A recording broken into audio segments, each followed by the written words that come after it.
നമസ്കാരം. Tarot spiritual ഹീലിംഗിലേക്ക് എല്ലാവർക്കും സ്വാഗതം. അപ്പോൾ നമ്മൾ ഇന്ന് നോക്കുന്നത് നിങ്ങളുടെ പേഴ്സന്റെ കറന്റ് എനർജി എന്താന്നുള്ളതാണ്. ഇതൊരു ജനറൽ റീഡിംഗ് ആണ്, ജനറൽസ് ആണ്. നിങ്ങൾ എപ്പോഴാണോ ഈ റീഡിംഗ് കാണുന്നത് അപ്പോൾ മുതലാണ് നിങ്ങൾക്ക് ഇത് വാലിഡ് ആയി തുടങ്ങുന്നത്. അതുപോലെ ഈ ഒരു റീഡിംഗിൽ നിങ്ങൾക്ക് റെസിനേറ്റ് ആവുന്ന കാര്യങ്ങൾ എടുക്കുക, അല്ലാത്ത കാര്യങ്ങൾ നിങ്ങൾ വിട്ടുകളയുക. അപ്പോൾ ഈ ഒരു റീഡിംഗ് നിങ്ങളുടെ പേഴ്സന്റെ കറന്റ് എനർജിയാണ് നമ്മൾ നോക്കിയിട്ടുള്ളത്. അപ്പോൾ ഈ ഒരു റീഡിംഗിൽ കാണാനായിട്ട് സാധിക്കുന്നത് നിങ്ങളും നിങ്ങളുടെ പേഴ്സണും ചെറുപ്പം മുതലേ, അതായത് കുട്ടിക്കാലം മുതലേ അറിയുന്ന ആളുകളായിരിക്കും. അപ്പോൾ അത് മാത്രമല്ല, ചിലർക്ക് ഈ ഒരു റിലേഷൻഷിപ്പ് ചിലപ്പം അതായത് നിങ്ങൾ കുട്ടിക്കാലം മുതൽ അറിയുന്ന ആളുകളല്ല എന്നുണ്ടെങ്കിൽ അത് ചിലപ്പോൾ ഒരു പാസ്റ്റ് ലൈഫ് കണക്ഷൻ ആയിരിക്കും നിങ്ങളും നിങ്ങളുടെ പേഴ്സണും തമ്മിലുള്ളത്. അതുപോലെ ഈ ഒരു റിലേഷൻഷിപ്പിൽ നിങ്ങളുടെ പേഴ്സൺ വളരെ സ്ട്രോങ് ആയിട്ടുള്ള ഒരു വ്യക്തിയാണ്. അതായത് അവരുടെ തീരുമാനങ്ങളൊക്കെ സ്ട്രോങ് ആയിരിക്കും. അത് മാത്രമല്ല, ഇവിടെ ഒരു കപ്സ് എനർജി ഒരു മെയിൽ കപ്പ്, അതായത് കിങ് ഓഫ് കപ്സും ക്വീൻ ഓഫ് കപ്സും ആണ് വന്നിട്ടുള്ളത്. അപ്പോൾ രണ്ട് കപ്സ് എനർജി, അതായത് മെയിൽ ആൻഡ് ഫീമെയിൽ വന്നിട്ടുണ്ടെങ്കിൽ അത് കാണിക്കുന്നത് നിങ്ങൾ രണ്ടുപേരും വളരെ ആത്മാർത്ഥമായിട്ടും അതുപോലെ ഈക്വലായിട്ട് സ്നേഹം എക്സ്പ്രസ് ചെയ്യുന്ന വ്യക്തികളുമാണെന്നുള്ളതാണ്. രണ്ടുപേരും ഈ ഒരു റിലേഷൻഷിപ്പ് അത്രയും സീരിയസ് ആയിട്ട് മുന്നോട്ട് കൊണ്ടുപോകുന്ന വ്യക്തികളായിട്ടാണ് കാണുന്നത്.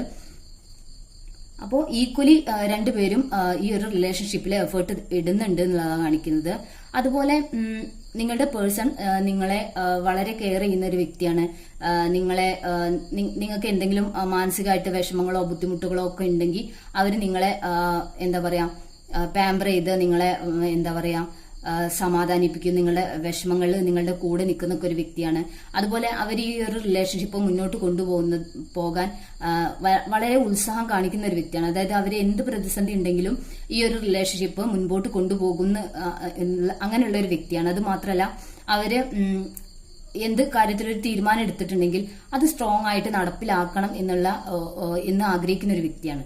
അത് മാത്രമല്ല, നിങ്ങളുടെ ഈ റിലേഷൻഷിപ്പ് വളരെ സ്ട്രോങ് ആണ്. സ്ട്രെങ്ത് കാർഡ് വരുമ്പോൾ നിങ്ങളുടെ ഈ റിലേഷൻഷിപ്പ് വളരെ സ്ട്രോങ് ആണെന്നുള്ളതാണ് കാണിക്കുന്നത്. അതുപോലെ ഒരു യൂണിവേഴ്സിന്റെ ബ്ലെസ്സിങ്സ് നിങ്ങൾക്ക് വളരെയധികം ഉണ്ട് എന്നുള്ളതാണ് ഇവിടെ കാണിക്കുന്നത്. നിങ്ങളുടെ ഈ ഒരു റിലേഷൻഷിപ്പ് യൂണിവേഴ്സ് നിങ്ങൾക്ക് തന്നിട്ടുള്ള ഒരു ബ്ലെസ്സിങ് ആയിട്ടാണ് കാണുന്നത്. അതായത് യൂണിവേഴ്സ്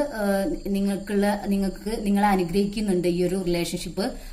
അതുകൊണ്ടാണ് നിങ്ങൾക്ക് ഇത്രയും നല്ലൊരു പാർട്ട്ണർ, നിങ്ങളും അവരും തമ്മിൽ ഈക്വലി നല്ല പാർട്ട്നേഴ്സ് ആയിട്ട് ഈ ഒരു റിലേഷൻഷിപ്പ് മുൻപോട്ട് കൊണ്ടുപോകാൻ പറ്റുന്നത്. അപ്പോൾ ഈ ഒരു റിലേഷൻഷിപ്പിൽ നിങ്ങളുടെ പേഴ്സന്റെ ഒരു എനർജി പറയുമ്പോൾ ഒരു മെയിൽ എനർജിയാണ് ഇവിടെ കൂടുതലായിട്ട് വന്നിട്ടുള്ളത്. അതായത് കിങ് ഓഫ് കപ്സും കിങ് ഓഫ് വാൺസും നൈറ്റ് ഓഫ് സോഡ്സും ആണ്. ഇത് മൂന്നും മെയിൽ എനർജി ആയിട്ടാണ് കാണിക്കുന്നത്. അപ്പോൾ അതായത് കിങ് ഓഫ് കപ്സ് എന്ന് പറയുമ്പോൾ അവർ ഇമോഷണലി നന്നായിട്ട് നിങ്ങളെ കെയർ ചെയ്യുന്ന ഒരു വ്യക്തിയാണ്. അതുപോലെ നിങ്ങൾക്ക് എന്തെങ്കിലും ഒരു പ്രശ്നം വന്നാൽ നിങ്ങൾക്ക് വേണ്ടി സംസാരിക്കുന്ന, നിങ്ങളുടെ കൂടെ നിൽക്കുന്ന, നിങ്ങൾക്ക് എന്ത് കാര്യത്തിനും നിങ്ങളുടെ കൂടെ എപ്പോഴും അവൈലബിൾ ആവുന്ന ഒരു വ്യക്തിയായിട്ടാണ് കാണുന്നത്. അതുപോലെ ഈ ഒരു റിലേഷൻഷിപ്പ് മുൻപോട്ട് കൊണ്ടുപോകുന്ന കാര്യത്തിൽ നിങ്ങളെക്കാൾ കൂടുതൽ എഫേർട്ട് എടുക്കുകയും അതിനു വേണ്ടിയിട്ട് മുൻപോട്ട് പോവുകയും ചെയ്യുന്നത് നിങ്ങളുടെ പേഴ്സണായിട്ടാണ് കാണുന്നത്. അതുപോലെ ഇത് ഏതെങ്കിലും മാരീഡ് ആയിട്ടുള്ള ആളുകളാണ് ഈ ഒരു റീഡിംഗ് കാണുന്നതെന്നുണ്ടെങ്കിൽ അവർക്ക് ചിലപ്പോൾ ഒരു തേർഡ് പാർട്ടി സിറ്റുവേഷൻ ഉണ്ടായിരിക്കും. അപ്പൊ ആ തേർഡ് പാർട്ടി സിറ്റുവേഷന് സത്യം പറഞ്ഞാൽ നിങ്ങളുടെ ഈ ഒരു റിലേഷൻഷിപ്പിനെ ഇൻഫ്ലുവൻസ് ചെയ്യുന്നില്ല എന്നാണ്. നിങ്ങളുടെ പേഴ്സണെ നിങ്ങൾക്കല്ലാതെ മറ്റൊരാൾക്ക് ഇൻഫ്ലുവൻസ് ചെയ്യാൻ പറ്റില്ല എന്നുള്ളതാണ്. കാരണം അവരുടെ മനസ്സ് നിറയെ നിങ്ങളാണ്. നിങ്ങൾക്ക് അതീതമായിട്ട് ഒരാൾ അവരുടെ ലൈഫിൽ ഇല്ല എന്നുള്ളതാണ്. അപ്പോൾ അവരുടെ ഫുൾ സ്നേഹവും കെയറിങ്ങും എല്ലാം അവർ നിങ്ങൾക്കാണ് മാറ്റി വെച്ചിട്ടുള്ളത്. അപ്പോൾ മറ്റൊരു പേഴ്സൺ, ഒരു തേർഡ് പാർട്ടി അവരുടെ ലൈഫിൽ ഉണ്ടായാൽ പോലും അവർക്ക് ഒരു ഇമ്പോർട്ടൻസ് ഇവർ കൊടുക്കുന്നില്ല എന്നുള്ളതാണ് കാണിക്കുന്നത്. ഇവരുടെ ഈ ലൈഫിൽ അവർ ഇമ്പോർട്ടൻസ് മൊത്തം കൊടുക്കുന്നത് നിങ്ങൾക്ക് മാത്രമാണ്. അപ്പോൾ ഈ ഒരു രണ്ട് കപ്പിൾ എനർജിയും മാത്രമല്ല, ഇതൊരു പാസ്റ്റ് ലൈഫ് കണക്ഷൻ കൂടി ഇതിലുണ്ടാവുമ്പോൾ ഇത് യൂണിവേഴ്സിന്റെ ഒരു ബ്ലെസ്സിങ്സ് ആണ് നിങ്ങൾക്ക് ലഭിച്ചിട്ടുള്ളത്. അപ്പോൾ ഇത്രയും നല്ലൊരു റിലേഷൻഷിപ്പ് നിങ്ങൾക്ക് വന്നിട്ടുണ്ടെങ്കിൽ അത് നിങ്ങൾക്ക് ഒരു ഫാമിലി ലൈഫായിട്ട്, ഒരു കമ്മിറ്റ്മെന്റ് ആയിട്ട് നിങ്ങൾക്ക് മുന്നോട്ട് കൊണ്ടുപോകാൻ സാധിക്കും എന്നുള്ളതാണ് ഈ റീഡിംഗിൽ കാണുന്നത്. അപ്പൊ നിങ്ങൾക്ക് ഈ ഒരു റിലേഷൻഷിപ്പ് സ്ട്രെങ്തോട് കൂടി നിങ്ങളുടെ ഈ റിലേഷൻഷിപ്പ് മുൻപോട്ട് കൊണ്ടുപോവുകയാണെങ്കിൽ നിങ്ങൾക്ക് നല്ലൊരു ഫാമിലി ലൈഫ് പോലും ഉണ്ടാവും എന്നുള്ളതാണ്. അതായത് നിങ്ങളിപ്പോ എന്താ പറയാ മാരീഡ് ആയിട്ടുള്ള പേഴ്സൺ ആണ് കാണുന്നതെങ്കിൽ പോലും നിങ്ങൾക്ക് ഈ ഒരു റിലേഷൻഷിപ്പ് രണ്ടുപേരുടെയും ഒരു കണക്ഷൻ അത്രയും സ്ട്രോങ് ആയതുകൊണ്ട് തന്നെ ഇത് ഒരു ഫാമിലി ലൈഫിലേക്ക് വരെ എത്താൻ സാധ്യതയുള്ള ഒരു റിലേഷൻഷിപ്പ് ആയിട്ടാണ് നമുക്ക് കാണാൻ പറ്റുന്നത്.